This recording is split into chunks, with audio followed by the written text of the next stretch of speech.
Hey y'all, thank you for coming back to Shonae's Law. So thus far, we've talked about saving money, budgeting, how to get out of debt. We learned about what credit is. We learned about how to master credit, including getting credit cards. We talked about increasing credit scores once we get them and how to maintain them. We talked about how to get a loan. Then we went on a venture about getting a car, and we just finished 3 videos about buying a house. There's one last thing to do now that we've come this far and mastered this many accomplishments before the new year. There's one more final thing. If you want to know what that final thing is, keep on watching.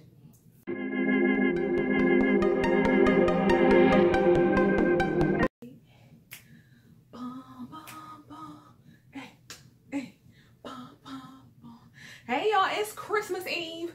I'm super excited. We are on the last one of these Millennial Success Bylaws right here on Shonae's Law. And you know what? Bring that, you don't have to bring back the theme music. I will. Let me bring back this theme music because y'all don't understand.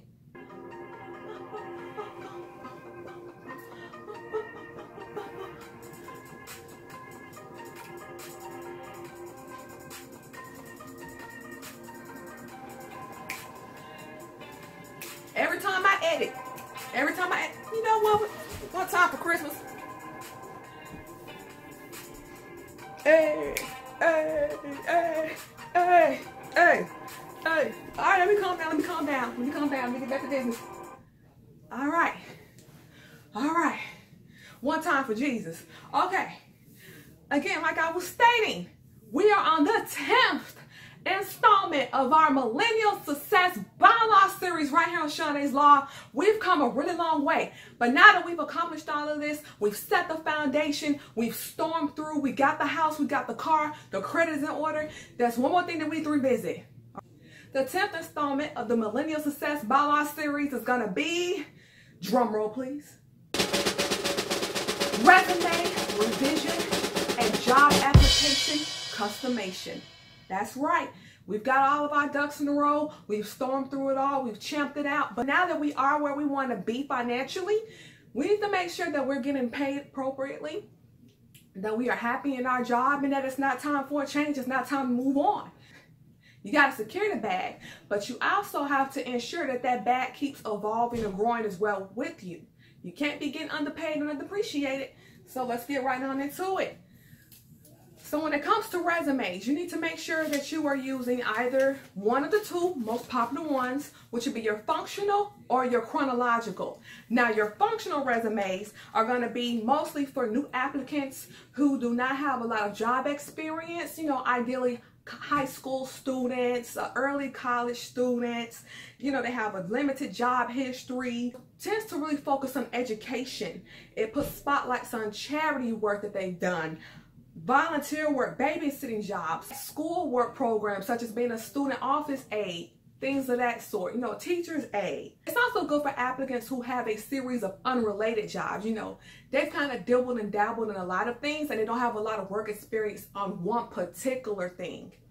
And also applicants who are re-entering the workforce. So if you've been a stay-at-home mom or you were out of work for maybe an injury, etc., it'd be good for you to use a functional resume to kind of show all of your education, all of your skills in one section. Functional resumes are also good because they are skill-based. They focus on strengths and make the resume with a limited or an inconsistent job history work really well and not be judged as harshly by some folks, okay? Now, your chronological resume, that is for more advanced job applicants. This is for the people who have some work history, who've already finished school, who've had maybe 2 or 3 jobs at this point. They're all related and it's kind of building a foundation for them. So with your chronological resume, it outlines job experiences based on each job, and the current job is placed at the top of the resume. It also places all of the jobs in sequence, basically in order from earliest to latest. And with each job that's listed on a resume, it's going to highlight all of the roles, the tasks, the specific capabilities that were completed on each job. And if you had any certifications or you got a new achievement, that's what you put on your chronological resume. So first step is make sure that you are using the correct resume before you move on. That's step 1. Now, number 2. This is where you decide whether or not you need to revise your resume's look. You don't want it to be outdated, and you don't want it to be inappropriate for job application. So make sure that you're using professional but very visually appeasing fonts. Really, you can never go wrong with Times New Roman or Arial. Either one of those is going to be pretty good. Again, you're going to be doing your own research anyway. This video is just going to help you along the way to get those things together for you. But those two fonts are always highly acceptable. You also want to consider using a template. I've used a template. In high school and in college, they all told us to use a template. It helps you guide the outline of the resume, keeps it neat, concise, and on point. That way you don't have to worry about if the alignments are all together or not. It does it for you. It makes it a lot more visually appeasing, and it's less time consuming on your part. Also, the header of the resume should be bold and larger than the rest of the font on the resume. So at the top, it should have your name, your address, your email address, your phone number, the URL if you have a website, or maybe even your LinkedIn if it's professional enough to be on there. You'll have all of that at the top, and it'll stand out and it'll pop out more so than the rest of the related items underneath the resume.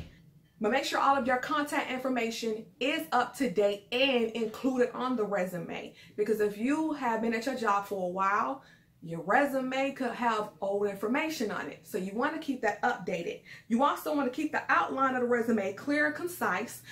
You want to use bullet points, highlights, italics, and maybe even bold type to showcase and emphasize on all of the things that need to be highlighted on your resume. You want it to all flow really well. You don't want it to be lame and boring. Mind you, looking for a job can be very competitive, so you want to do whatever it takes to make sure that you are standing out among everybody else. You also want to make sure that you update any new skills and technologies that you've learned thus far. Again, you may have been on this job for 2 or 3 years. You've acquired a lot of knowledge that you didn't previously have the last time the resume was updated. So make sure that you are mentioning any new additional skills and practices that you've learned in these individual sections. And any new courses, certifications, or an acquired skill set, they need to be on this resume. And anything that's going to help you stand out among competition is always a good thing. Number 4, make sure that the current job and the position are added on, because the job that you just got and you've been working may not be on the resume. Make sure that that one is listed on there and it's the most recent at the top, especially if you're doing a chronological resume. Even if you're doing a functional, you'll have all those jobs just listed. Make sure that your current job is on the resume. Include your current and most recent job at the top of the resume in the work experience section. Be sure to outline your roles, your contributions, your responsibilities, and your achievements. And you'll be doing this with all of the jobs in a chronological resume anyway, but make sure that you've updated it with your newer job. Number 5, update the education section. Add any new recent degrees that you've acquired since you began working this current job of yours. Also include any certifications achieved since the last update of the resume. Any changes to schools or programs. So if you've also graduated, make sure that the resume has graduated on this date. Don't have it started August 2017 and you've graduated, December 2018. It's almost January. So make sure that these dates are updated. It shows where you are with your education. A lot of people tend to forget these things, and we don't know how picky the applicant tracking system or even the person in HR is going to be when they get a hold of your resume. So make sure that you're doing your part to the fullest. Number 6, reorder the order of the resume if necessary. So ensure that the layout is neat and easy to read and to follow. Include transferable skills if initial career path has changed. Remove old, outdated content that is no longer needed. For instance, if you've had 12 jobs, you may not need to add all 12 of those jobs, especially if they are not all relevant to the job you're applying for now. Any old information does not need to be on this resume. You need to be updated, fresh, and ready to go. Also, resumes and an objective statement are no longer needed. They're no longer needed. If you are keeping up with Career Builder, Monster, Simply Hired, Indeed.com, The Vault, a lot of them are saying you don't have to put the objective no more. You don't. If you want, you can still put references available on request, but the way we apply for these jobs online now, they normally have a section for you to put the references on there without even having to go through all of that. So just keep that in mind, okay? When I go interview, I normally do have a separate sheet of references just in case they ask for them, but there's really no need to have it on the resume because that's something totally separate. Again, up to you, but not required. Double check these websites, Google it, ask Siri, ask Cortana, ask one of them hoes. Oh, excuse me. Ask somebody. So now that your resume is updated and up to par, there's a couple of things to keep in mind. You do have to make sure that your resume is customized for the job that you are applying for. The days of a person actually putting their hands on your resume initially are long gone. Now it goes through the applicant tracking system and it's filtered through the resume filter with their computer software. So it may go through 2 or 3 times before an actual person gives your resume a second look. So you want to make sure that you are using, that it's neat, it's clean, it's concise, and that you are doing everything you can to make sure that somebody's laying eyes on this resume. You're going to take your current resume, your standard resume, and use it as a template. And what you're going to do then is you're going to use it to customize the resumes for each job of interest. Now, this could be very time consuming, so you're only going to do this for the jobs that you really, really want. Just take some time out and just do it. So the best way to do this is to basically use the keywords from the job description for items listed in the work history section of your resume. I sometimes like to even print them off. If I really want the job and I'm qualified for the job, I'll print it off or I'll put it next to somewhere I can really look. And I'll make sure that my resume is mirroring the job requirements, the educational background, whatever it's saying it needs. I make sure that my resume mirrors it. Keywords, things like, you know, team player or, you know, reliable, Microsoft Office. Certain keywords, I make sure that they're in there. And you also want to make sure that you are customizing resumes for each job that you apply for and that you are qualified for them too. Kind of just spoke on that a little bit.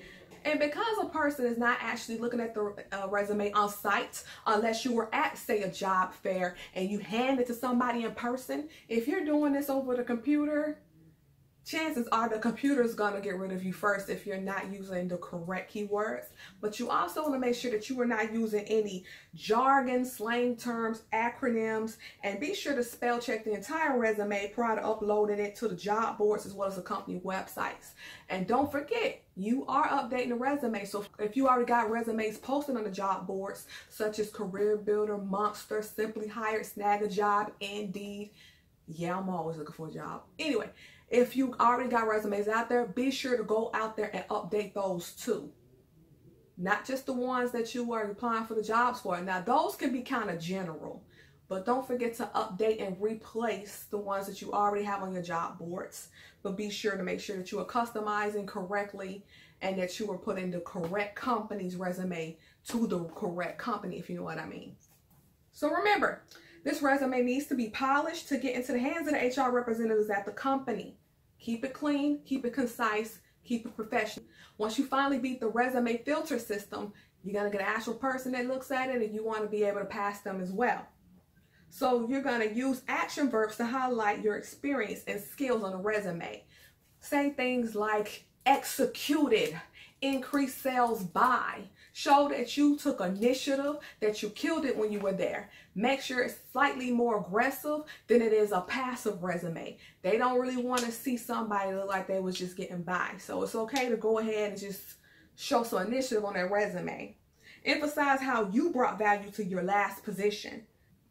Another thing, a clear sign that you've passed the resume database filter is when you either get contacted by the employer or they email you the assessment test. That's always a good thing. That means your resume stood out enough for the computer to be like, hey, we might have something here. And then they'll send you the assessment test and you'll be able to take those with a specific amount of time and move forward from there.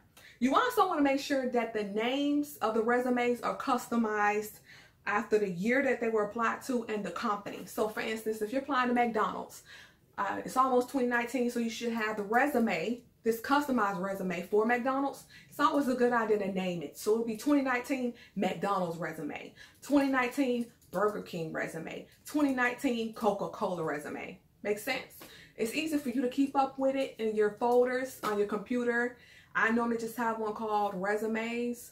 In career moves, resumes, and then resumes, it has all the resumes for all the jobs that I've applied for, and I keep the year in front And if I ever want to reapply again, I go in there, I tweak it, and it's a lot simpler than just having to redo it all the time. So keep that in mind. All right, well, I hope you guys learned a lot today. This is going to be the end of our 10th installment of our Millennial Success Bylaws series right here on Shonae's Law. Thank you so much for tuning in. I have a lot of good things coming up this year for us. I got a whole new series I'll be working on. I got a lot of more social life lessons that I'm going to be giving you all as well. So Merry Christmas, Happy New Year. I'll see y'all before the new year, but if you don't come back, Happy New Year. You guys have a wonderful day.